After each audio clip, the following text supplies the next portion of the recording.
एक पिता की 7 बेटियां थी। कितनी? राजा था, एक राजा था और राजा की 7 बेटियां थी। 7 बेटियां अच्छी थी, समझदार थी, सुंदर थी। एक दिन राजा का दरबार लगा था। राजा ने अपने मंत्रियों से पूछा, मंत्री बताओ तुम किसका खाते हो? मंत्री ने कहा, सरकार हम आपका खाते हैं। प्रजा से पूछा राजा ने, तुम किसका खाते हो? प्रजा ने कहा, मालिक हम आपका खाते हैं। राजा को बड़ा घमंड था, अरे मैं सबका पालनहार हूं, मैं सबको खिलाता हूं। राजा ने अपनी पत्नी से पूछा, तुम किसका खाती हो? पत्नी ने कहा, सरकार हम आपका खाती हैं। बड़ी बेटी से कहा, बेटा तुम किसका खाती हो? पिताजी आपका। दूसरी से कहा, तुम किसका? पिताजी आपका।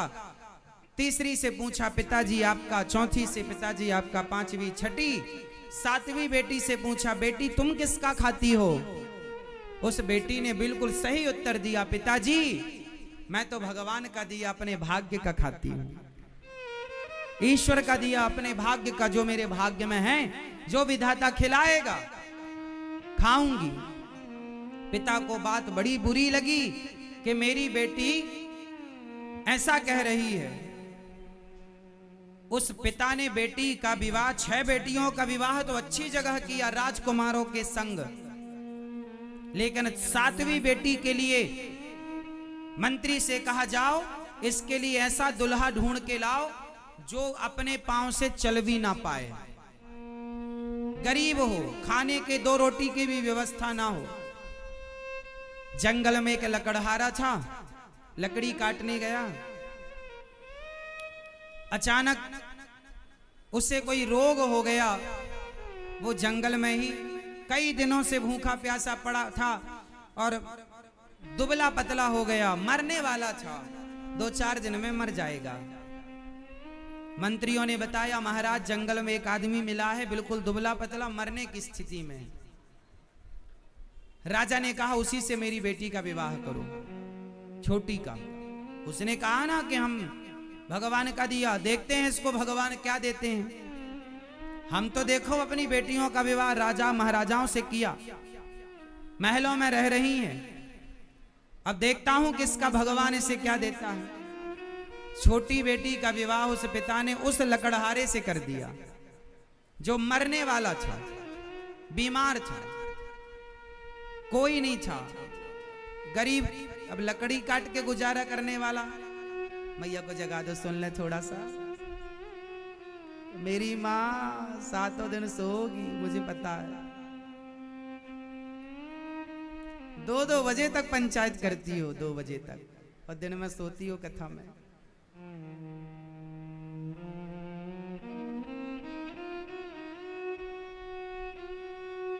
सुनो, फिर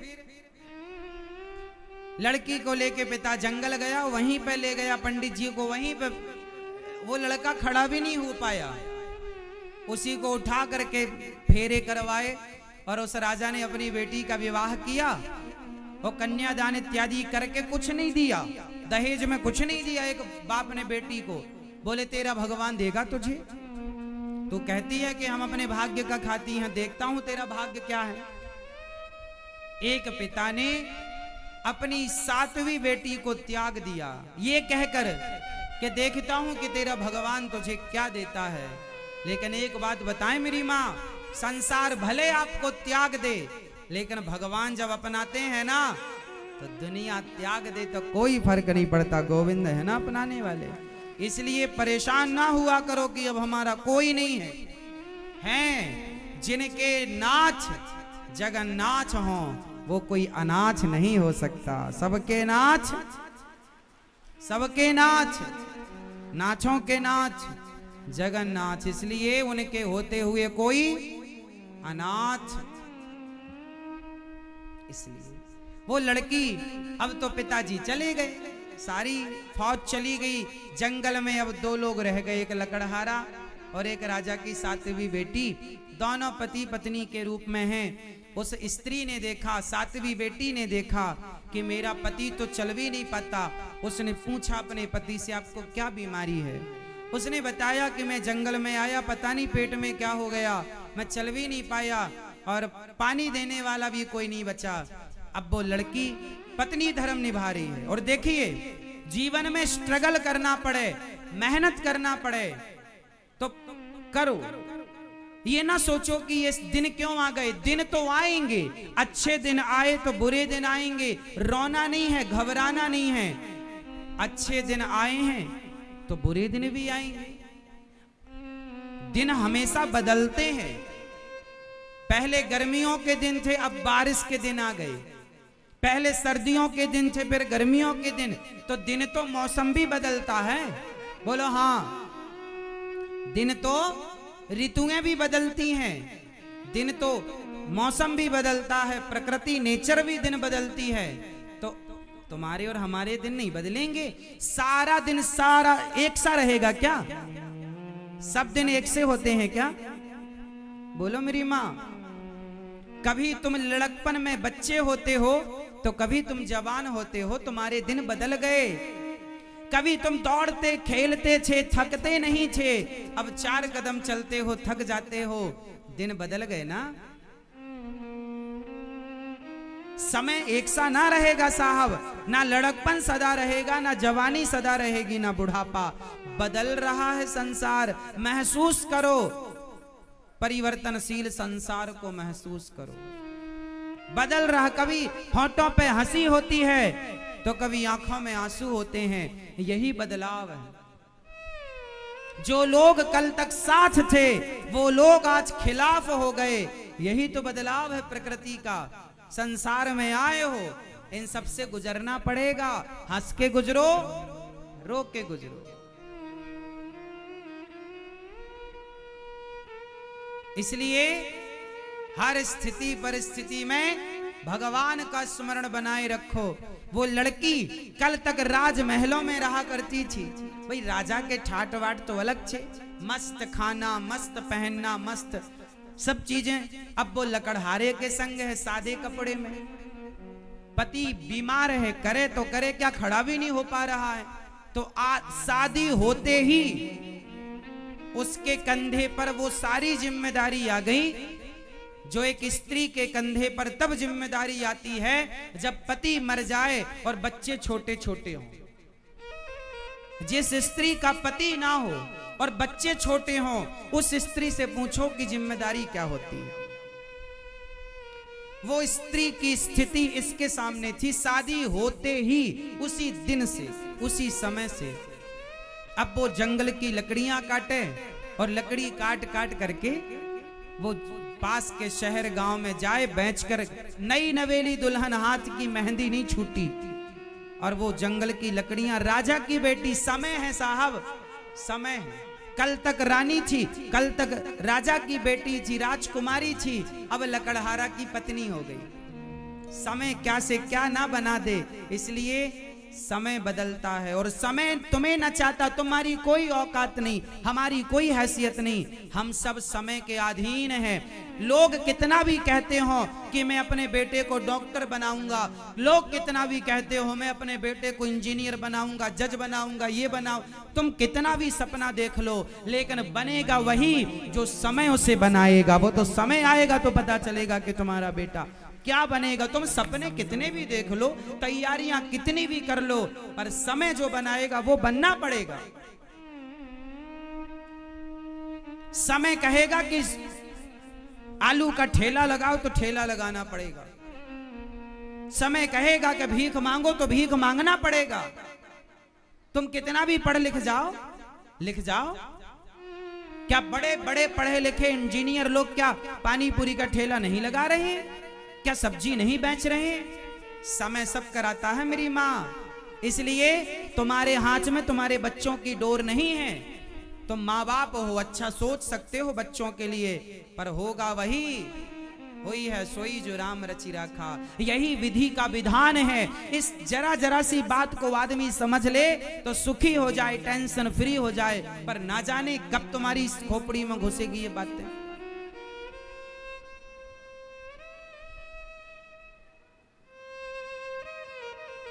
वो लड़की जंगल की लकड़ियां काट करके गांव शहर में बेचती, जो पैसा मिलता अपने पति के लिए वैद्य जी से दवाई लाती, पति को दवाई देती और थोड़ा दूध लाती, थोड़ा सा। अब वो जंगल में एक छोटी सी झोपड़ी बना के, चूल्हा बना के, जंगल की लकड़ियों से थोड़ा माटी के बर्तन ले आई, थोड़ा चावल ले आई, दाल ले आई, आटा ले आई, बर्तन ले आई, और बेचारी उसने जंगल में गृहस्थी स्टार्ट कर दी, है ना। अब पति को बनाकर भोजन खिलाती, स्वयं खाती, थोड़ा दूध ले आती, दूध पिलाती। संयोग देखना कि वो दूध जब लाती और दूध अपने पति को गिलास भर देती हल्दी वाला, तो जब थोड़ा सा बच जाए ना, तो वहां जंगल में ना, अब उसे रहते रहते ये पता लग गया जंगल में जंगली शेर भी है, हाथी भी है। अब वो जानवरों के बीच में रहने लग गई, तो वो उसे उनसे घुलना मिलना हो गया, है ना। उसके कुटिया के बगल में एक नाग नागिन का जोड़ा रहता था, तो वो सांप सर्पणी जो थी वो दूध लाती, तो रोज थोड़ा बचा के सांप को भी दूध पिलाया करती, क्योंकि उसके संस्कार, हम भारतीय लोग हैं ना, हम नाग पंचमी को नाग को भी दूध पिलाते। भारत का आदमी ऐसे ही होता, हिंदू आदमी ऐसे ही है कि सांप जहर देता है, लेकिन हमारी मान्यता हम उसे दूध पिलाते हैं। पूरी दुनिया ढूंढ लो साहब, ऐसी संस्कृति कहीं ना मिलेगी जो सांप को भी दूध पिलाने वाली संस्कृति हो, ये हिंदुओं की। जीव मात्र पर दया करने का संस्कार किसी के अंदर है तो पूरी मानव जाति में केवल हिंदुओं के अंदर यह संस्कार है, और किसी के अंदर हो तो मुझे बताना।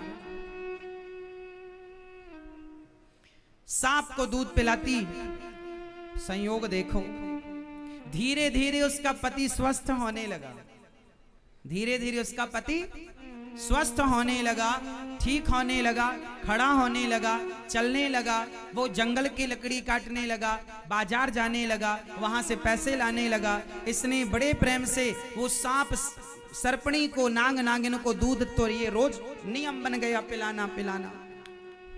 एक दिन सांप ने सपना दिया उस लड़की को, बोले तूने हमें दूध बहुत पिलाया है, जहां हम लोग बैठते हैं यहां बहुत सारा खजाना गड़ा हुआ है। याद रखना, भाग्य में जो होता है वो मिलता है, चाहे तुम्हारा बाप तुम्हारी शादी किसी के साथ भी कर दे, लेकिन तुम्हारे भाग्य में जो है मिलेगा। भाग्य में होता है तो भाग कर आ जाता है, और नहीं होता तो आया हुआ भी भाग जाता है। वो लड़की को सपने में सांप ने कहा कि यहाँ पे हाथ डालना तुम्हें खजाना मिलेगा। नाग नागिन से उसकी दोस्ती हो गई थी, रहते रहते वो दूध पिलाती, रोज वो नाग नागिन उसे पहचानने लगे। उसने वहां खोदा, उसे सचमुच सोने का घड़ा मिला, उसके अंदर सोने के सिक्के मिले, खूब धनवान हो गई। उसने उस जंगल में नगर बसाया, अपने लिए महल बनवाया, वो रानी हो गई। देखते देखते उसका लकड़हारा पति राजा हो गया, प्रजा बसाई, बाजार लगवाया। जो उसे अब लड़की तो थी, वो राजा की बेटी तो थी, तो राजकाज आता था उसे, तो कैसे चलाना है। उसने सेना का संगठन किया, सेना बनाई, सेनापति बनाया, बढ़िया ठाट बाट चालू हो गया।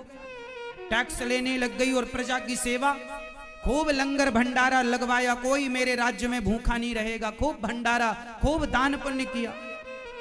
सांप सर्पणी ने भी सोचा कि जब ये हमें दूध पिलाती है तो इसे धन मिल जाएगा, तो ये सदुपयोग ही करेगी।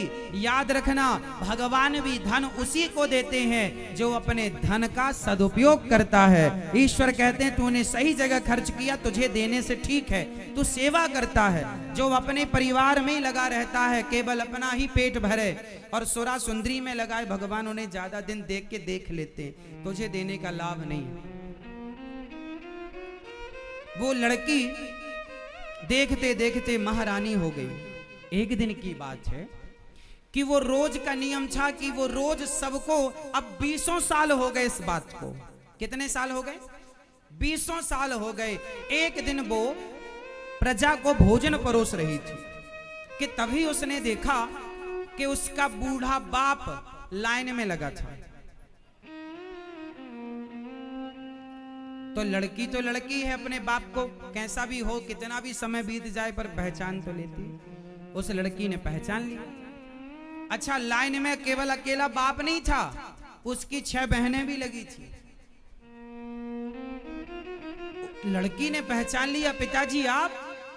बाप नहीं पहचान पाया, आप कौन महारानी?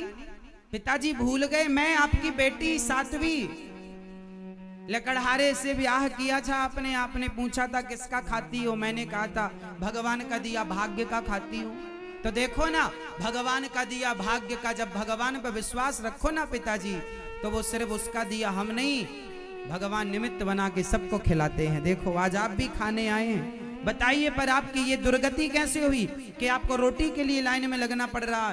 क्या हुआ? उसके पिता ने बताया, बेटी मैं घमंड में, अभिमान में चूर हो गया। मेरे सेनापति ने धोखा दे दिया, अन्य राजाओं ने आक्रमण किया, और जिन जिन के घर मैंने अपनी बेटियां ब्याही, सबका भाग्य ना जाने क्या खेल खेला। सबके राज्य में आक्रमण हुआ, सबकी सत्ताएं मिट गईं, सब बेसहारे हो गए, दर दर की ठोकर खाते भटक रहे हैं, सालों हो गए। बहुत भूख लगी थी, सुना था कि इस राज्य में भोजन बढ़ता है, तो तुम्हारे द्वार पर भूख मिटाने आ गया। पिताजी, सबका पालन करने वाले भगवान होते हैं। भगवान हमें पैसा दे तो हमें ये नहीं सोचना चाहिए कि मैं पालनहार हो गया, मैं भगवान थोड़ी हूं। पिताजी, आपने अपने आप को भगवान मान लिया था, आपका अभिमान इतना बढ़ गया था कि आप सबसे अपनी तारीफ सुनते और कहते कि मैं सबका पालनहार हूं। पिताजी, वो अभिमान मिटा के आप भगवान की शरण में जाइए, और जो करते हैं भगवान को, उनकी मर्जी के बिना पत्ता नहीं हिलता, और वो देना चाहें तो भिखारी को भी करोड़पति बना दें, और वो लेना चाहें तो करोड़पति को भी भिखारी बना दें। ये परमात्मा का नित्य का काम है। पिताजी, अभिमान ना करना। उस लड़की ने अपनी सेना भिजवाई, अपने सेनापति को आदेश दिया कि पिताजी के राज्य पर जिसने आक्रमण किया हो उस राजा को पराजित किया जाए। सेनापति गया, राजा इत्यादि उसकी टुकड़ी गई, उसने पराजित किया, अपने पिता का राज्य लौटाया, अपनी बहनों का भी उसने राज्य लौटाया, और अपनी बहनों का राज्य लौटाकर उसने सबका ये घमंड मिटा दिया कि मैं करता हूं। करते कौन हैं? इसलिए आप कभी अपने आप को करता नहीं मानेंगे। हर व्यक्ति अपने अपने भाग्य का खाता है, कोई किसी को